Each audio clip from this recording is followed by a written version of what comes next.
Singapore is known for its sleek skyscrapers, clean streets, and strict laws. But hidden among these modern marvels are relics of a more colorful past. One such place is Petian Road, a short stretch of pre-war terrace houses near Jalan Besar that once held a shadowy reputation. In today's walk, we uncover the secret history of this now gentrified street, from colonial calm to red light whispers, and finally, to gentrified peace. Where is Petian Road? Petian Road is tucked between Jalan Besar and Terwet Road, a stone's throw from the Little India and Lavender districts.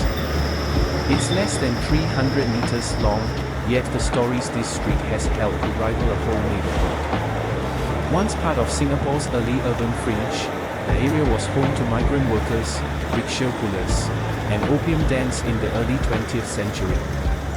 Over time, vice industries followed, discreet, quiet, and rarely acknowledged. Petian Road was named after French Marshal Philippe Pétain, a celebrated World War I hero who later fell into infamy during World War II. Ironically, this street's own history also transformed from pride to infamy and back again. Constructed in the 1930s, these Art Deco and Chinese Baroque-style houses were built for affluent families. Many featured geometric tiles, verandas, and wrought iron gates, signs of upper-middle-class living. But as World War II arrived and the Japanese occupied Singapore, the area fell into disrepair. After the war, Petian Road quietly shifted into a new identity, one never officially acknowledged, but always present. By the 1970s, Singapore had already designated Geylang as its official red light district, with Lorong 8 and 16 gaining fame. But Petian Road was different. It catered to a quieter crowd, mostly businessmen, regulars, and those seeking privacy. Freelance sex workers operated under the guise of massage services. There were no red neon lights or open solicitation. Everything was discreet, unspoken, a street where the shutters closed early, but activity continued indoors. Last time, you take a cab, tell the uncle you want Petian Road, he knows what you mean, said one former taxi driver I spoke to. Quiet, clean, no trouble. Just knock and go. The government tolerated this kind of grey economy for decades, until Singapore's urban renewal policies caught up. During the late 90s and early 2000s, Singapore ramped up its cleanup of unregulated vice zones. Police raids increased, licenses were revoked, and many unlicensed massage parlors in Petian Road were shut down. At the same time, the Urban Redevelopment Authority began conservation of historical neighborhoods. Petian Road, with its unique architecture and heritage value, was selected as part of the Jalan Besar Conservation Area. With regulation and restoration came rising property values. Former vice dens became boutique homes. The shadows of the past were swept out, replaced by art galleries, cafes, and private residences.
In today's walkthrough, we'll explore 3 of the only officially tolerated houses still operating here: House 04, House 10, and House 24, and give you a sense of what's inside in 2025.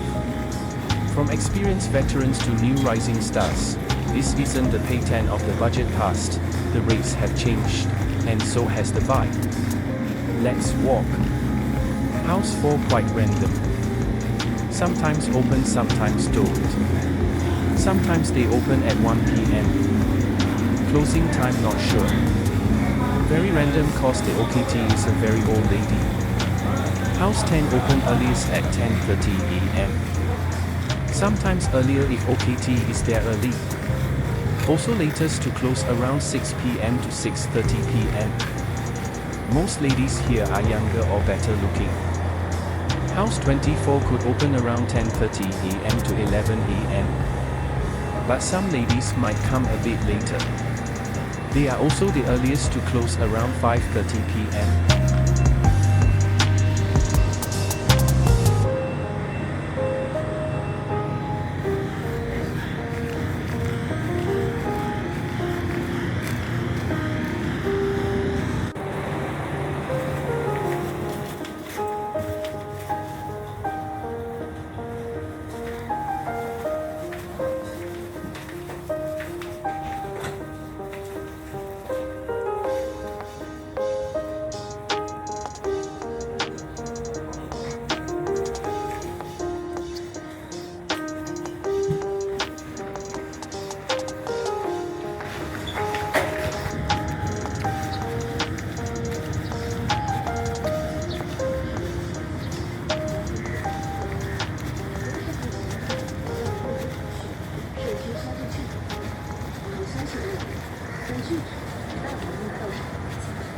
这些事情不是人人都了解的。今天我们就带大家一次性搞清楚，这些情是怎么处理的。第一种，行为是必须的，是什么？我现在说几个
具体补助金额会根据房屋的离婚值或结构住在较小房屋的补助金额